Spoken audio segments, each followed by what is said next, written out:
Hello everyone, commerce अध्ययन में आज हम समझने वाले हैं प्रोविजंस एंड रिजर्व्स को। क्या होता है प्रोविज़न एंड रिजर्व, और जो भी बिजनेस ऑर्गेनाइजेशंस होती हैं वो इन्हें क्यों बनाती हैं, किस लिए बनाती हैं और किस तरह से इन्हें प्रयोग में लाती हैं, क्या यूज़ होता है इनका। तो स्टार्ट करते हैं इस वीडियो को और बने रहिए इस वीडियो के साथ एंड तक, ताकि आपको आसानी से चीज़ें समझ में आ जाए। सो फर्स्ट ऑफ ऑल जान लेते हैं मीनिंग ऑफ प्रोविजंस।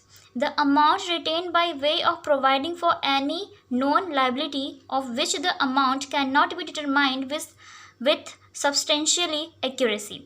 So यहाँ पर अगर हम बात करें प्रोविज़न की, तो जो प्रोविज़न होता है एक अमाउंट होता है जो भी आपकी जो बिज़नेस ऑर्गेनाइजेशंस होती हैं इसे रिटेन करती हैं, और किसी भी तरह की जो भी नॉन लायबिलिटी होती है उसके लिए इन प्रोविज़न्स को बनाती हैं। प्रोविज़न्स मीन्स प्रावधान, ठीक है।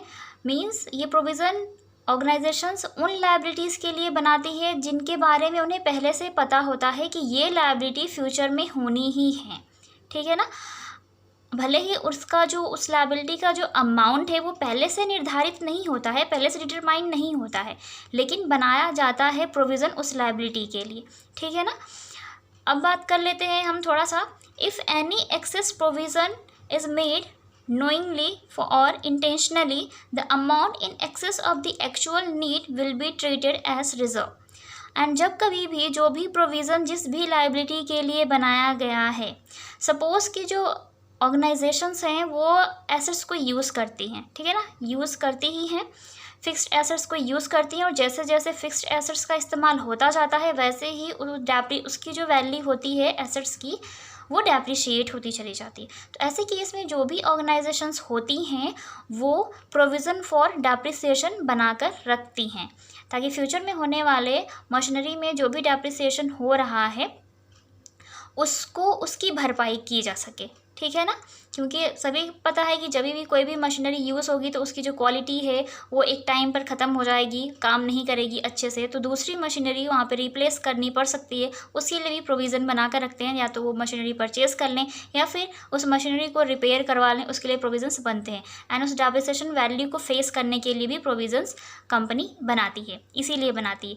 पर जब कभी भी जो प्रोविज़न अमाउंट होता है जो जानबूझकर बनाया गया है एक नॉन लायबिलिटी के लिए जो फ्यूचर में हो सकती है, अगर उस प्रोविज़न का अमाउंट ज़्यादा हो जाता है लायबिलिटी के अगेंस्ट, मतलब जैसे कि डेप्रिसिएशन जो है, डेप्रिसिएशन के लिए प्रोविज़न बनाया गया 20,000 रुपये का, लेकिन जो डेप्रिसिएशन की जो भरपाई है वो 10,000 रुपये में हो गई है, तो जो 10,000 रुपये बच गए हैं उसे ट्रीट किया जाता है रिज़र्व के तौर पे। और रिज़र्व एक ऐसा पार्ट है जो कंपनी के मेंबर्स हैं या पार्टनर्स हैं उनके बीच में डिस्ट्रीब्यूट हो जाता है।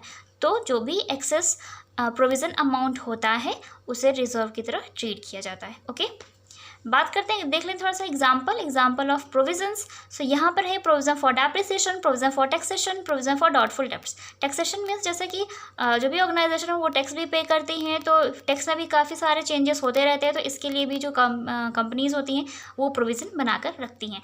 डाउटफुल डेब्ट्स की बात करें तो जो भी डेटर्स होते हैं ना, जो सामान उधार खरीदते हैं या फिर पैसे लेते हैं कंपनी से, ऐसे में क्या होता है कि अगर डेटर्स ने पैसा दे दिया तब तो अच्छी बात है, लेकिन अगर पैसा नहीं देते हैं, वो भग जाते हैं या फिर वो असफल होते हैं पैसा देने में, तो ऐसे में वो हो जाते हैं बैड डेप्ट। सो उन बैड डेप्ट्स के लिए भी प्रोविज़न बनाकर रखा जाता है, ताकि फ्यूचर में अगर कोई ऐसा डेटर निकल जाता है जो पैसे नहीं दे पाता है, तो ऐसे केस में जो भी लॉस हुआ है कंपनी को वहाँ से उसकी भरपाई कर ली जाती है उस प्रोविज़न के अमाउंट से। नेक्स्ट बात करते हैं मीनिंग ऑफ रिजर्व की। So reserve means the amount set aside out of profits and other surpluses to meet future uncertainties.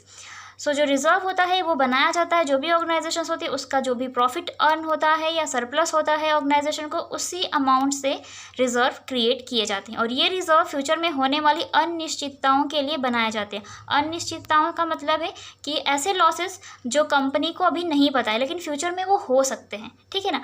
Provision के केस में क्या था कि वहाँ पे उन्हें पता है कि ये लायबिलिटी होनी ही है फ्यूचर में, तो वहाँ पे नॉन लायबिलिटी के लिए बनाया जाता है प्रोविज़न, अननोन लायबिलिटी के लिए बनाया जाता है reserve. Okay, in other words a reserve is meant for meeting any unknown liability और लॉसेस इन द फ्यूचर।